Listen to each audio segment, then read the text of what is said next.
Well, I will say this about DOA. Once you get started, it never stops. I mean, this has been perhaps one of the central things that has been a puzzle I'm trying to tease through.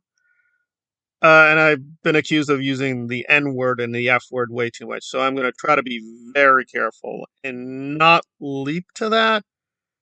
But I also don't want to soft pedal. And let me just do a tangent to criticize Zero Dark Nora and Zero Dark Dana for 3 seconds. We'll get to the juicy "we hate DOA" portion. Okay, so I criticized a while back that, which is true, it did happen.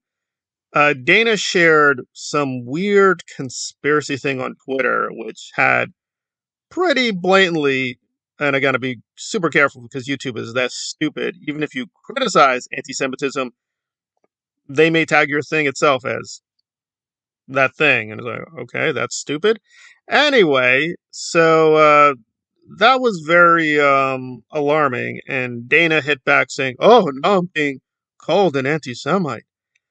Well, I think the nicest you could say is you're being very cynical in using anti Semitic imagery for money and to promote yourself. And listen, lesson learned. I mean, she's doing way better than me. Her channel's much bigger.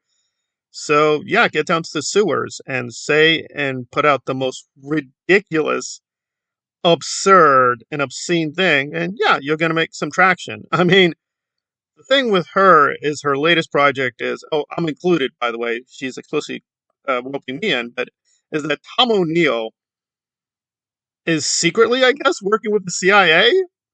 Even though he just did a book exposing the CIA, he's somehow secretly working with them. How does she know this? Because logically, he could not really have been working 20 years on his book. Right. So, tinfoil hat. And Nora's not much better. Apparently, Nora's putting out that she is somewhat Jewish. I don't think she is ethnically Jewish, by the way, guys. It says, like, I'm Judaic. I stand with the. Oh, my lord.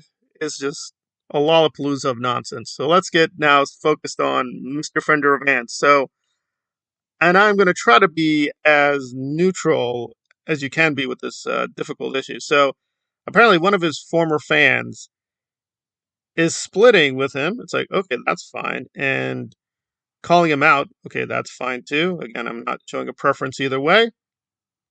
Again, if you want to be pro DOA, that is your choice. If you want to be anti DOA, that is your choice. I'm trying to just get through this madness. But her particular issue is, because she says this explicitly, is Israel and the Jewish people. And she feels that what? Scott was crossing a boundary. What does that mean exactly? And that's why I did that tangent to Dark Dana for 3 seconds, Rotting Jewels, because it's unclear what is doing the work. So, and again, I don't want to read anybody's mind. I think that happens way too much with Aaron Smith-Levin, with Nora, with the SPTV. I've read your mind, and it's the OSA, CIA, FBI. Oh, is just deranged nutcases. And I can see by your chat comments you are OSA. I declare it, Aaron Smith-Levin. But being serious, okay, so is the person saying that Scott is anti-Jewish?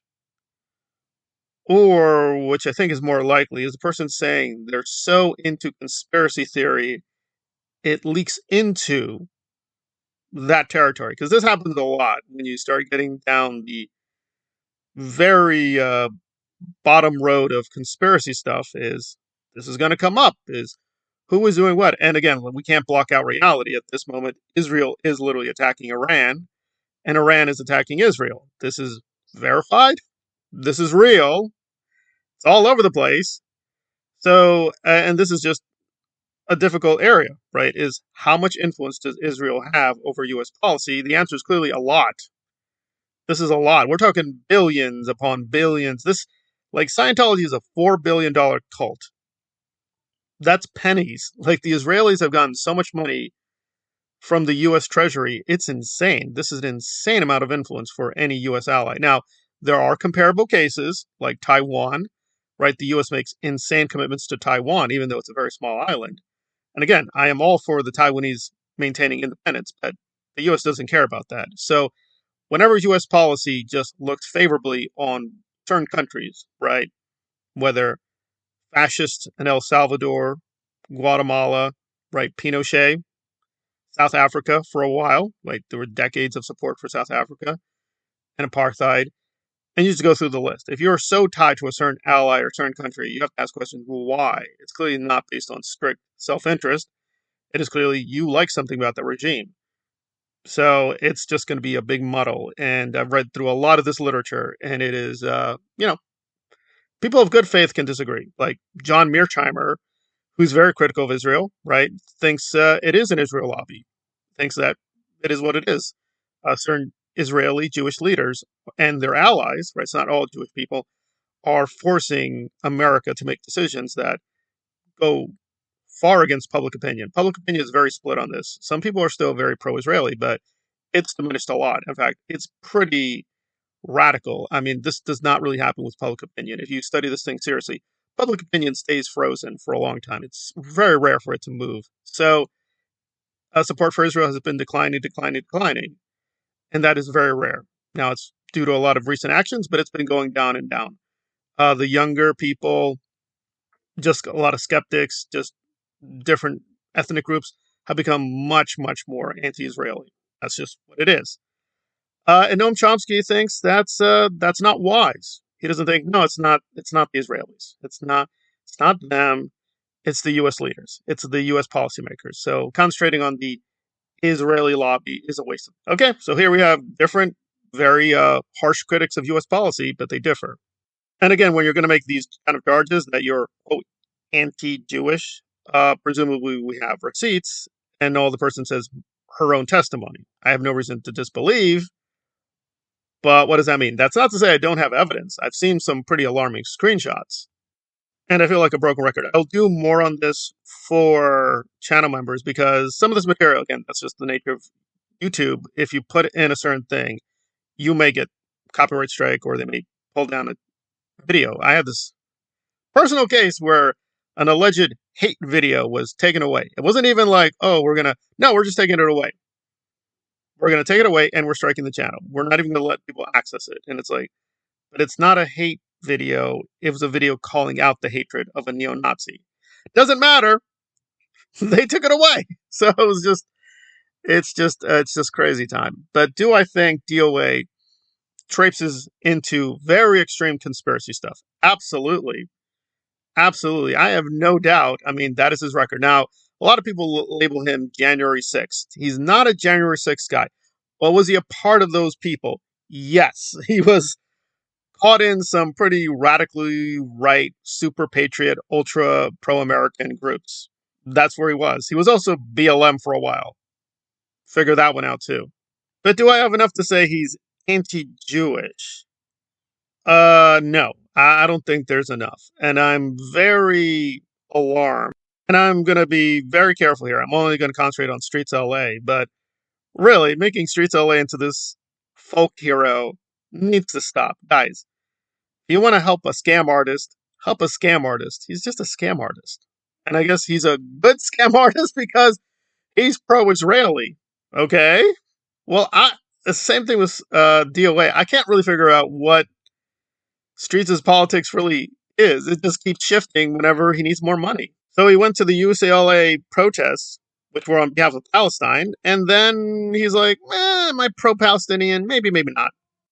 So at least he does call out police brutality here and there, though even there, that's a bit of a lie. He's actually working with the police a lot. So he's just controlled up, which is what he is.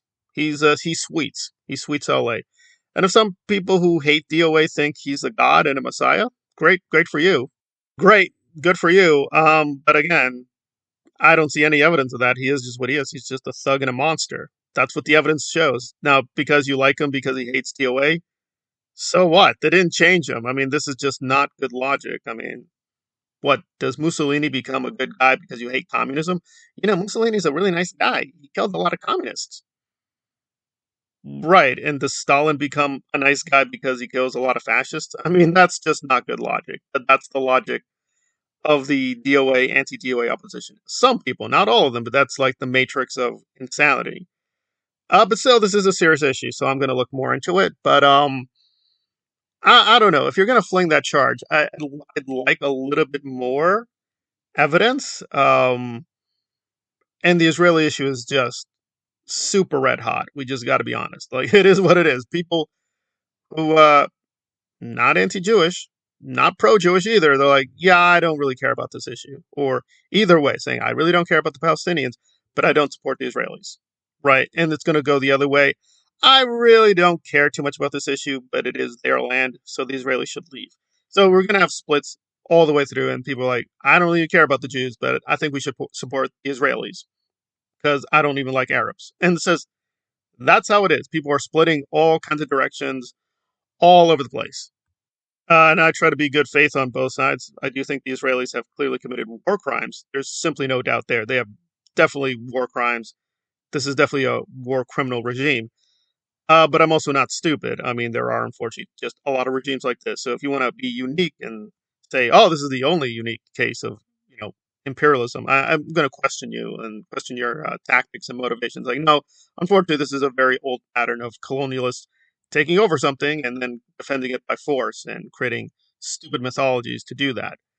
So, did Scott really embrace the Mein Kampf? I don't know. I think he's gone down a very dark road. So has Dana.